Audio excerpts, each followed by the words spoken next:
Well, good morning, everyone. These are not my cigarettes. I got them from Cheryl. And Trevor told me how to open them. So go figure that one out. But since the 1950s, we have seen a pretty remarkable cultural shift take place, right? We've seen this whole thing happening where we ended up with almost 50% of Americans who smoked. 1950s, almost 50% smoked. And since that time, every year, year to year, decade to decade, it is now closer to 15%. That's pretty amazing, right? Like, how come there's so many people that aren't actually smoking anymore? And so, you get one of these boxes before they taste terrible.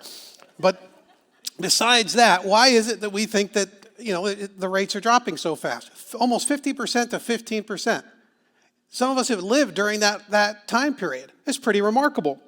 And of course, now you start to know why, right? One of them is because it says smoking causes lung cancer, heart disease, emphysema, and may complicate pregnancy. That's on the box. Like they actually have to tell you that when before you go to open it up, you're like, oh, look at that. And it has to be pretty prominently displayed. And so that's one of the reasons for sure, the advertising. What's another reason that you think that cigarettes are not being smoked like they used to be? Yeah, they're certainly expensive, and because everyone knows they're killing them. You're dying from it. Secondhand smoke, you're dying from that. Third-hand smoke, you're now dying from that. That's new research as well. So you look at these things and you go, well, wow, that's incredible. They're telling us not to do it. They're taxing them into oblivion. No wonder the rates are dropping, because people look at it and they actually say, well, that's pretty crazy. Now, you've seen chain smokers, right, who they just keep going. And they're like adding, they go all day long. Nowadays in New York, you tell yourself, who in the world would do this? Who would, right? It's so foreign to us. It used to be, we used to have people smoke on cartoons. They don't do this anymore. It just doesn't happen. Here's the thing. Loneliness and social isolation. It's the equivalent of smoking how many cigarettes do you think? 1? No. Social isolation is the equivalent of smoking 15 cigarettes a day. That's sort of madness, right? Like, who would you think? 15 a day, that's a serious problem. If it was a friend of yours, you'd be concerned. You'd know that they were killing themselves. That's what research tells us. Social isolation can be as damaging to your physical health. Not just your emotional health, to your physical health as smoking 15 cigarettes a day. This is pretty bad news, considering that more and more people are now living alone. This used to be something where in the 1960s, end of the 60s, there were 17% of people who were now living alone. Now it's up to 28%. And we're seeing these trends escalating. There's less participation in social groups. There are smaller families than we've ever had. Dropping church attendance. People have fewer friends. They have longer and lonelier retirements now than they have ever had. These are all risk factors for dying sooner than you need to. Guess what age brackets are struggling? Everyone knows, of course, the loneliness epidemic among the elderly, but look at this. The loneliest, the groups of society that say they are the loneliest are the youngest folks. Gen Z, millennials, reporting huge numbers when reflecting on this. And of course, we also know that it's more prevalent among men than it is among women. Not a big surprise for most all of the men. that I talk to. Social isolation means that you get sadder. And with steeper cognitive decline, research tells us it means you get dumber. And then it tells you that you get sicker. Loneliness equals actual heart disease, not just broken hearts. Actual heart disease, which means, and this is really, really important, this is my takeaway from these statistics. If you take a friend out to Shake Shack and you enjoy a burger and a milkshake and fries, it is probably better for your heart than staying home and eating a salad. That's what I'm taking away from this research. And so any of you up for a Shake Shack trip, let me know, and we will go hang out and avoid the lonely salad. And these are, by the way, these are mostly pre-COVID statistics, so you know things are getting worse. Connectedness is more important for physical, emotional, and spiritual health than most anything else. Beacon is committed to helping, encouraging, cajoling all of the folks who call Beacon Church home and finding a community of faith, an environment where you can love and you can be loved. And that's in our small groups ministry. This is a huge value for us here. And so I want to lay out my goal for this message kind of up front rather than surprise you with it at the end. Right now, Beacon has more people in our small groups than we have in Sunday morning attendance, which is pretty amazing. And at first, that sounds like a pretty spectacular thing.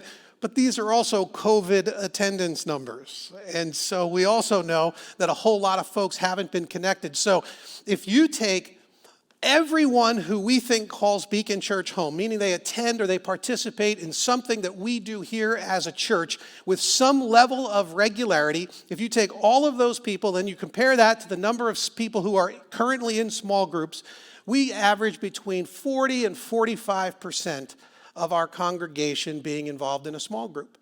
That's a great number, and I'm super pumped about that. But that leaves a whole lot of people who aren't. It leaves a whole lot of people who are still more disconnected and socially isolated. And I simply want more folks to experience what life is like in Christian community. And I yearn for this day when every single person who calls Beacon Church home will have a place, a small group, a spiritual tribe. Call it what you will. They will have a group of people where a place where they can love and be loved by their brothers and sisters in Christ. And if you're in a great group here this morning, that is fantastic, and I am super pumped for you, and I want your group to be even more awesomer. Can I use that? Is that like I want it to be awesomer than it is now, because if you say your group is awesome, I want it awesomer, and I want to fold more people who are disconnected into that awesomeness.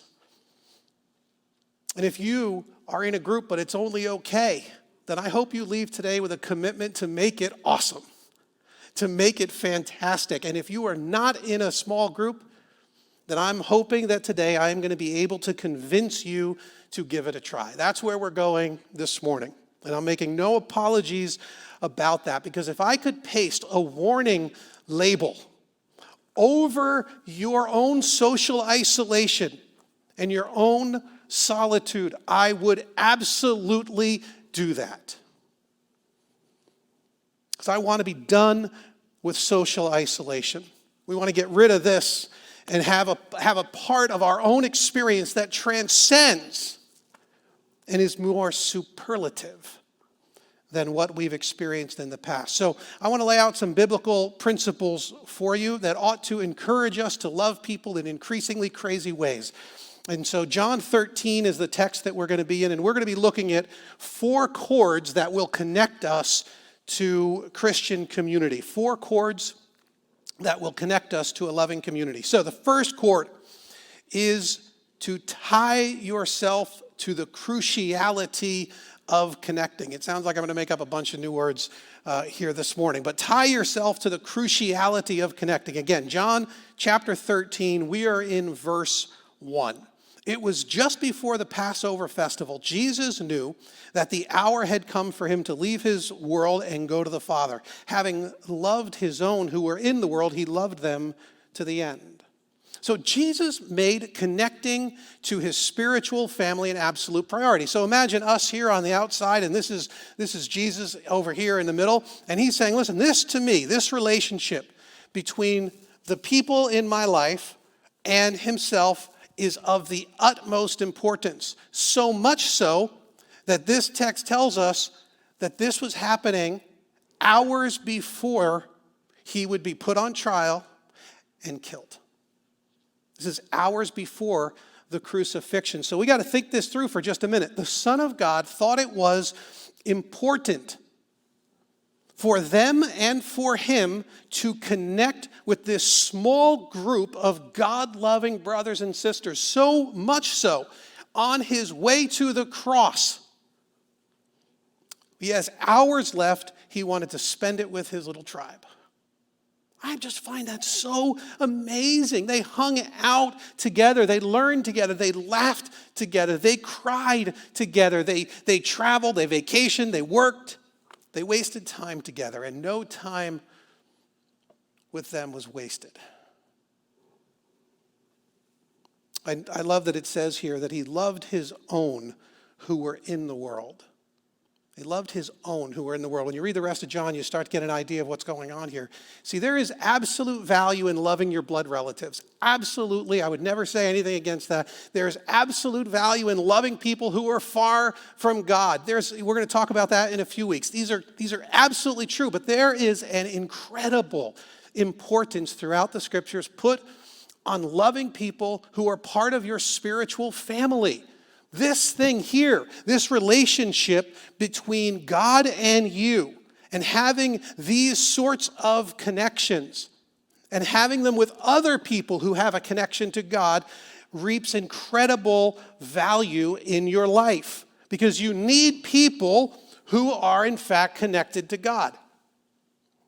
You know, and not just folks who are saying, oh yeah, I'm really a spiritual person, but we're talking about people who are genuinely committing themselves to following Jesus.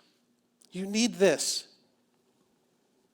Most people who are not currently involved in a small group, they will offer up one main reason, and you can guess what that one main reason is, right? Don't have the time. They don't have the time. Too busy. Right? I got that thing to do, and then I got that other thing. And after that, I got that other thing I got to do. And I got so many things I got to do, and I simply can't do the thing that Jesus is modeling and calling me into. And here's the thing. Are we really too busy? Is that really what's going on? Because we have 24 hours a day. We have 7 days a week. That's 52 weeks in a year. Do you know how many minutes that is? It is 525,600 minutes. How do you measure a year? In daylights, in sunsets, in midnights, in cups of coffee, in inches, in miles, laughter, in strife? You should write that down. That is gold right there.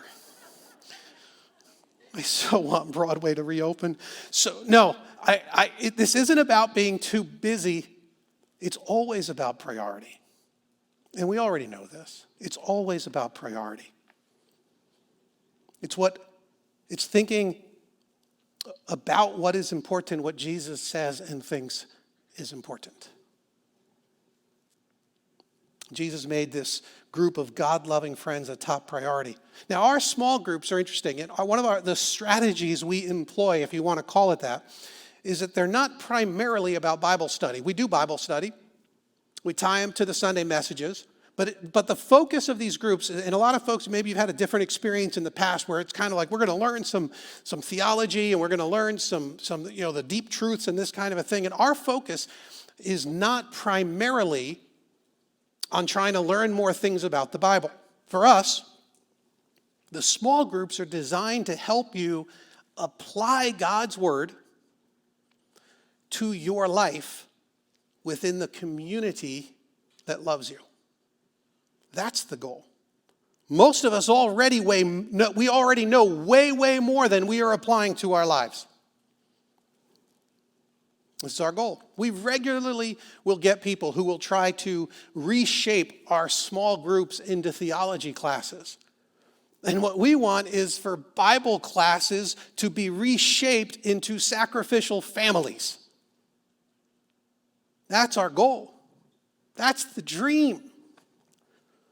So if you're not in a small group, what would it take for you to make small groups a priority? Groups are finding all sorts of creative ways to stay connected. They're doing tailgate parties out here in the parking lot for a while there. There were some meeting in the larger space over next door in the chapel that we have over there. Others are just doubling down through the fatigue. They're just doubling down on Zoom and making sure they can stay connected. And they're looking for ways throughout the week to remain connected to each other.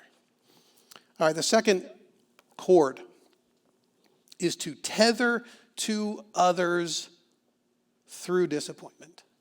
Through disappointment. This is a tough one. Look at verse 2. Chapter 13, verse 2. The evening meal was in progress, and the devil had already prompted Judas, the son of Simon Iscariot, to betray Jesus. Then skip down to verse 8, and you'll see when he goes to wash Peter's feet, Peter says, "No, you'll never wash my feet." And then very soon we're going to see that Peter actually flat out denies Jesus. This was his tribe. These are the folks who he's about to do this incredible foot washing and he's been pouring his life into. You know, people leave churches for all sorts of reasons, but of course it's mostly because they did not feel connected. They didn't feel loved, or there was some sort of conflict or some sort of disagreement, hurt or hypocrisy or something like that.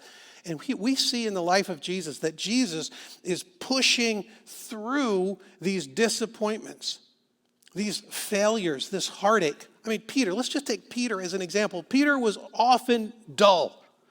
He was usually brash. He was always running at the mouth. He was making promises he couldn't keep. He took sacred moments like the Mount of Transfiguration, and he just completely screwed them up.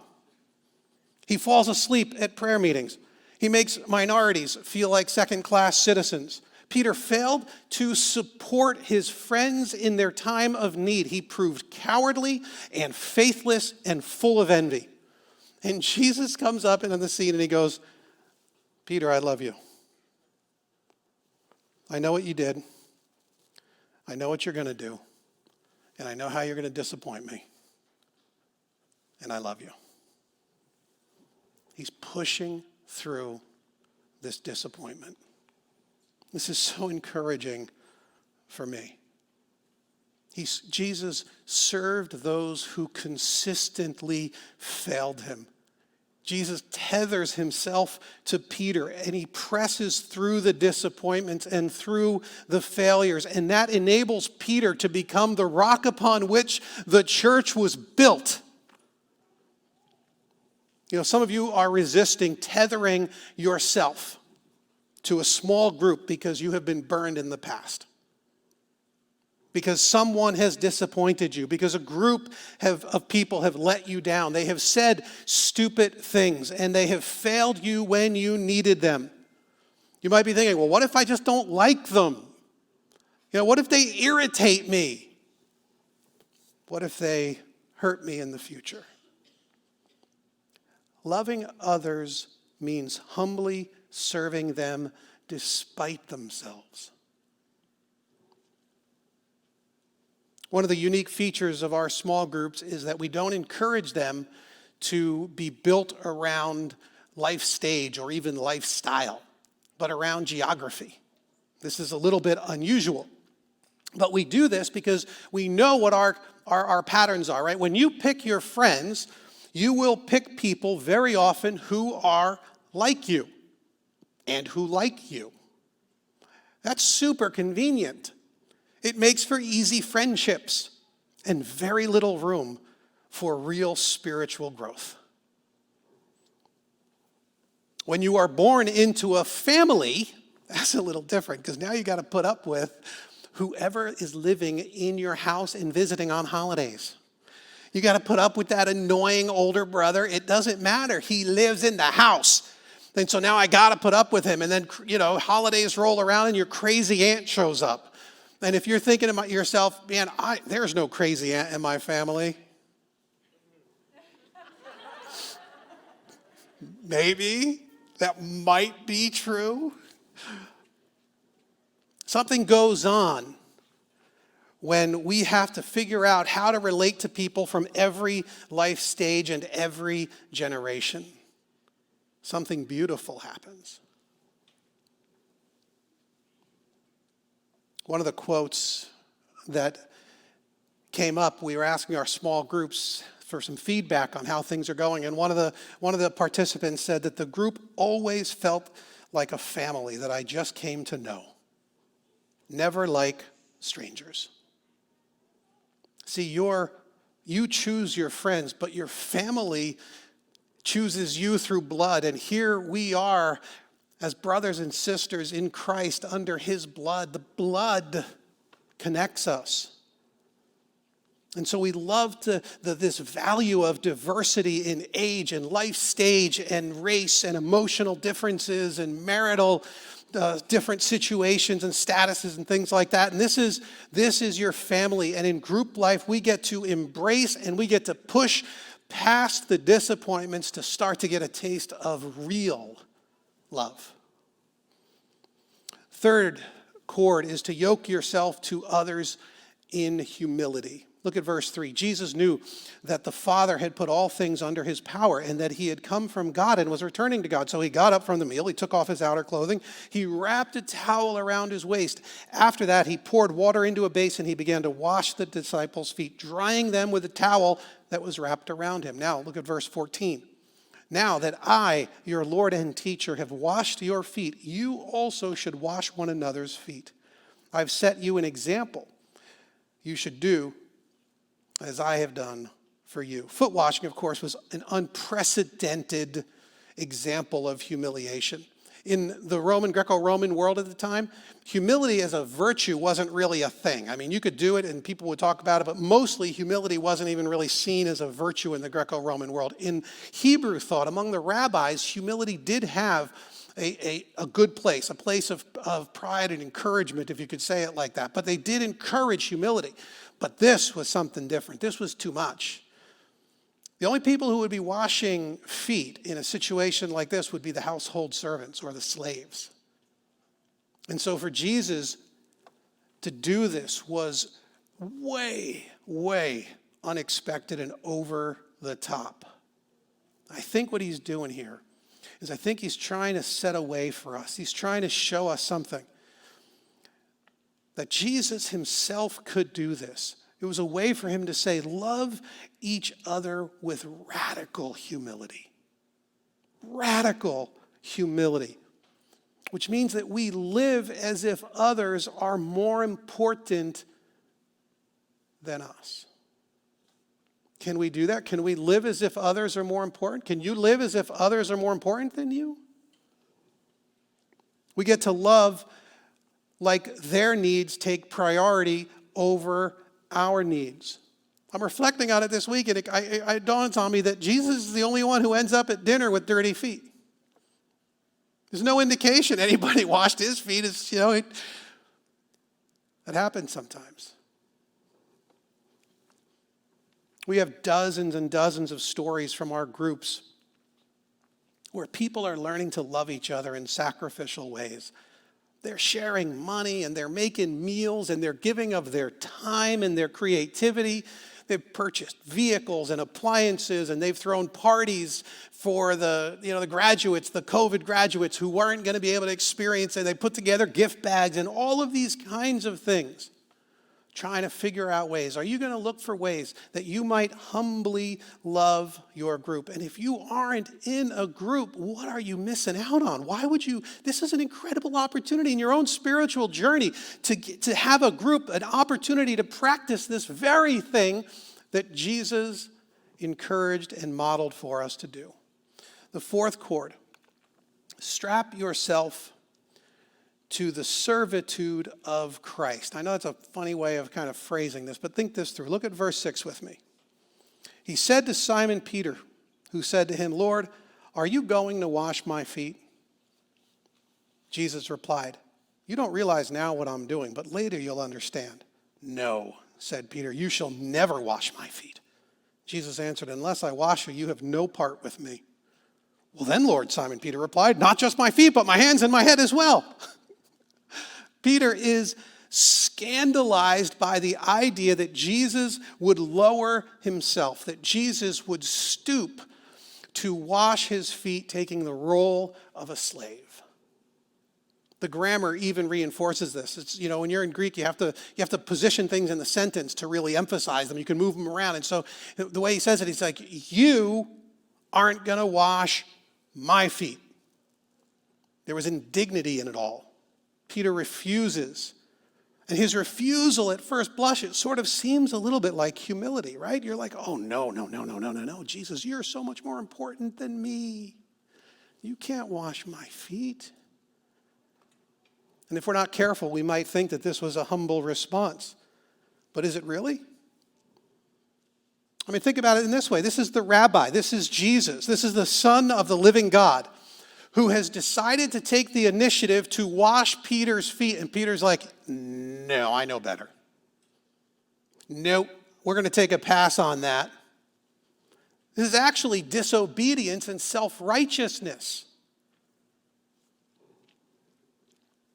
And how many of us do this? Jesus flips it on him. He reverses the grammar and he's like, I do this to you, and if you reject what I am going to do, he goes back and forth with these I and you. Jesus, me and you and me and you. And he's like, if you do this and you reject this, you want to reject this part of the me-you relationship, he tells him, then you reject the whole of the me-you relationship. You reject all of it. If you are not willing to let me wash your feet, then you're actually going to miss out on all of the relationship that I'm giving you. How could he possibly say this? Why? And here's why. The entire narrative here, the whole foot washing scene, is sandwiched between references to the cross. And we've seen this in the book of John before. He likes to take a story, he starts a story, and he ends a story over here, and then he puts another story in between them, and he wants you to interpret this story with this story. And he wants this one to be related to this story. And so he's done it grammatically for you because he wants you to connect these stories. And he is connecting this foot washing with the crucifixion, with his death on the cross. And of course, as soon as you start to see it, you go, of course he does. Jesus goes to the cross to save us from our sins. So if Jesus didn't die, we could actually never receive salvation. We're saved because we trust what Jesus did on the cross, which means we are saved because of his humiliation. His humiliation equals our exaltation. And he's trying to teach them this. He's trying to show them this. Peter is scandalized by his humiliation, which will lead to his ultimate exaltation. Are we as well? I think lots of us will struggle with this. I do not easily receive help. Is anyone else with me on this? It is hard for me to do. Recently, I got back on social media. I've been off it for like 8 months or more mostly because of all of the heartache after the murder of George Floyd and the politics and then the run-up to the election, and it was just madness, and I'm like, I am done with all this garbage. So anyway, I'm back on now, and I get back on, and since then, we'd moved back into our house. We had a house fire like forever ago now, it seems. But so I get back on, and I start to go through, and I realize that since that happened, the Kelly family's had quite a year. And I don't talk about it much. I'm just certainly not inclined to. After the fire, I actually told myself I was allowed to mention it in 2 messages, and that's it. I wasn't allowed to talk about it any more than that, because then people are going to be like, oh, they must be really hurting. They've got to be really sad. They've got to be overwhelmed or struggling in some way. I don't need people thinking that. I'll just keep this part to myself. I had lunch with a friend this last week, not at Shake Shack. Went to Tocolo Cantina. We had tacos. It was awesome. Anyway, I went with a friend, and he started probing a little bit. He's like, hey, so, it must have been a hard year for you guys. You had the fire, and your dog died, and COVID rocked the church, turned everything upside down. Race wars, oh my goodness, all of this, the heartache it caused, all the lost friendships that we've endured, this divisive political season, people leaving the church, others coming, gossip, accusations, all this. It's been quite the run. And then, of course, we top off the year with us saying goodbye to our dear friends and ministry partners. And after we sort of talked this through and he kind of details some of this stuff that we've been going through, I literally said, he said to me, this must be pretty hard. And I said, nah, I'm fine. No, man. No, I'm fine. Can anyone else relate to this, or am I the only emotional idiot in the room? Jesus is saying that we are needy. We are sinners, and we can only be saved by trusting in God's grace through the cross. And then he turns around and he does this incredible foot washing thing where he just shows in such a vivid form his own action, his own humiliation in order to exalt others. And then he turns to us and he says, go and do likewise to each other. It is so hard to be on the receiving end.